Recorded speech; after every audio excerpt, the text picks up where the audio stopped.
Guys अभी अभी एक बहुत ही नया चीज़ जो है सामने निकल के आ रहा है, वो है मोबाइल फ़ोन डीलरशिप का स्कैम को लेके। ये जी हाँ गाइस, आपने सही सुना। मोबाइल फ़ोन की जो डीलरशिप है उसमें भी बहुत ही ज़्यादा स्कैम हो रहे हैं। तो ये जो स्कैम है ये कैसे हो रहा है और इससे आप कैसे बच सकते हो, प्रॉपर जो नॉलेज है वो मैं इस वीडियो में आगे आपको बताने वाला हूँ। तो आप अगर एक न्यू मोबाइल शॉप ओनर हो या फिर मोबाइल शॉप में आप डीलरशिप वगैरह लेना चाहते हो तो डेफिनेटली आप अपना 5 मिनट निकाल के इस वीडियो को एंड तक देख लेना, ताकि आपको सही इन्फॉर्मेशन जो है मिल सके और किसी भी स्कैम में आप ना फंसो। तो चलिए इस वीडियो को स्टार्ट करते हैं। गाइस सबसे पहले मैं आपको बताना चाहूँगा मोबाइल फ़ोन डीलरशिप का कुछ टर्म एंड कंडीशन के बारे में। हालांकि इसके बारे में मैंने एक डेडिकेटेड वीडियो बहुत ही पहले बनाया था, तो आप उस वीडियो को देखे होंगे तो आप बहुत ही अच्छी तरीके से समझ जाओगे इस वीडियो को।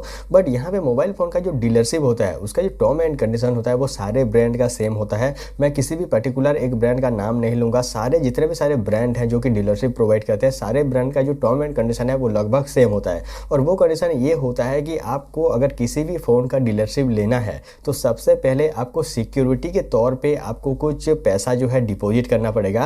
वो 50,000 रुपीज़ से लेके 3-4 लाख तक भी जाता है। डिपेंड करता है आपके शॉप के ऊपर, डिपेंड करता है आपके एरिया के ऊपर, आपके टाउन सिटी के ऊपर और आप जिस भी डीलरशिप में ले रहे हो उसके प्लान के ऊपर। बट आप ये समझ लो कि आपको 50,000 रुपीज़ से लेके 2-3 लाख तक आपको सिक्योरिटी के तौर पर डिपॉजिट करना पड़ेगा। ये जो सिक्योरिटी होता है वो क्यों होता है कि आप सबसे पहले आप अपना रजिस्ट्रेशन करोगे, डीलरशिप लोगे, उसके बाद में आपको जो फ़ोन है वो आपको प्रोवाइड कर दिया जाएगा। उसके बाद में उस फ़ोन को आप बेचोगे और जो भी पैसा है अपना कमीशन, खुद का कमीशन काट के जो पैसा है उसको आपको कंपनी को पे करना पड़ेगा। और इसी तरीके से जो सिस्टम है वो चलता रहेगा। इन केस अगर आप उस फ़ोन का डीलरशिप को एंड करना चाहते हो, डीलरशिप को क्लोज करना चाहते हो, तो डीलरशिप को क्लोज करने के बाद में जो भी डिपॉजिट अमाउंट आपने सिक्योरिटी के तौर पे उसको दिया होगा वही अमाउंट आप वापस आपको मिल जाएगा। जो सिक्योरिटी अमाउंट है वो आपका कहीं नहीं जाएगा। जो फ़ोन है आप उसे बेचोगे और जो पैसा उसको पेमेंट करोगे, जो सिक्योरिटी अमाउंट है वो आपको वापस मिलेगा डीलरशिप कैंसिल होने के बाद में। इसी तरीके से प्रॉपर जो डीलरशिप है वो लिया जाता है। गाइस अभी मैं आपको बताता हूँ कि ये जो स्कैम है ये हो कैसे रहा है। तो यहाँ पे आप अगर एक शॉप ओनर हो और आप डीलरशिप लेने के लिए किसी भी जगह तो आप पूछने तो जाओगे ही कि डीलरशिप वगैरह कैसे लेना है या फिर कैसे कुछ। तो वहाँ से जो भी लोग होते हैं जो कि स्कैम करते हैं वो लोग आपसे कॉन्टैक्ट करेंगे या फिर आप उनके पास में डायरेक्ट भी जाते हो तो वहाँ पे वो लोग बोलेंगे कि सबसे पहले आप जितना भी फ़ोन लेना चाहते हो उसका पैसा आप पेमेंट कर दीजिए, उसके बाद में आपको जो फ़ोन है वो मिल जाएगा। उसके बाद में वहाँ पे आप उसे बेच के जो कमीशन है, कमीशन के साथ में जो पैसा है उसे आप ले सकते हो। इसी तरीके से वो लोग जो है स्कैम कर रहे हैं। यहाँ पे स्कैम वाली बात ये है कि यहाँ पे उन लोगों का कोई ऑफिशियल डीलर नहीं है। वो लोग ऑफिशियली आपको डीलिंग प्रोवाइड नहीं कर सकते हैं। वो लोग आपको जो कमीशन है जो कि आपको मिलना चाहिए वो लोग उतना प्रोवाइड भी नहीं कर सकते हैं। यहाँ पे बहुत लोग स्कैम में इसलिए फंस रहे हैं क्योंकि वहाँ पे वो लोग बोल रहे हैं कि सबसे पहले आप हमें, एग्जांपल के तौर पे बता रहा हूँ, सबसे पहले आप जो भी फ़ोन लेना चाहते हो सबसे पहले उसका लिस्ट बना के भेज दो। आपने भेज दिया, उसके बाद में उस फ़ोन का जितना भी प्राइस है उसको आप भेज दो, आपके पास में जो फ़ोन है वो डिलीवर हो जाएगा। तो उसी तरीके से जो स्कैम है वो हो रहा है। इस स्कैम में जो है लोकल जो शॉप है वो भी यहाँ पे इंक्लूड है। कैसे, मैं आपको बताता हूँ।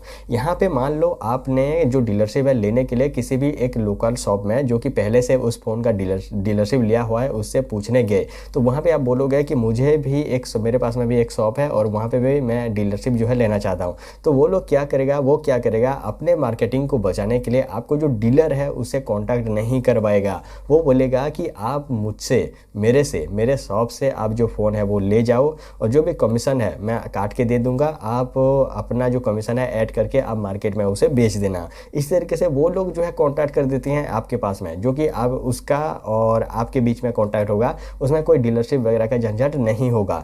यहाँ पे आप अगर एक ऑफिशियली डीलर लेते हो, ऑफिशियल तरीके से आप एक डीलर बनते हो किसी भी ब्रांड का, तो डीलरशिप लेने के बाद में आपको कंपनी का जो बैनर है, कंपनी का जो होर्डिंग है, कंपनी का जो स्टिकर है या फिर कंपनी के जो भी सारी चीज़ें होते हैं वो आपको फ्री ऑफ कॉस्ट आपको मिल जाता है। आपके दुकान के नाम से, जिस भी नाम से आप डीलरशिप लिए होगे उसी नाम से आपको सारी चीज़ें जो है मिलना बिल्कुल कंपलसरी है।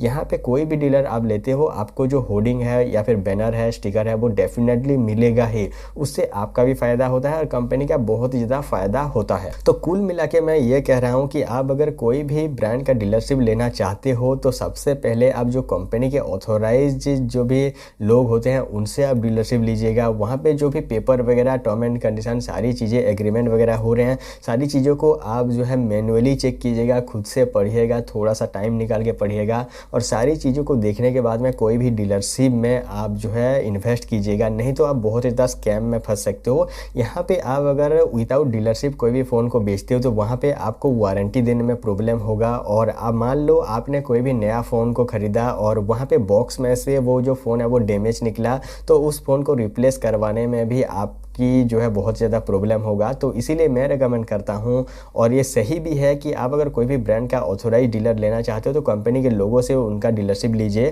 ताकि आप कोई भी स्कैम में ना फंसो और सही तरीके से जो कमीशन है वो भी कमा सकते हो। तो गाइस, उम्मीद है आपको पता चल चुका होगा कि ये जो डीलरशिप स्कैम है ये कैसे हो रहा है। फिर भी कोई भी सवाल है, फिर सुझाव है तो नीचे कमेंट में और इंस्टाग्राम में मुझे पर्सनली पूछ सकते हो। आज के लिए बस इतना ही guys. Thanks for watching. Thank you.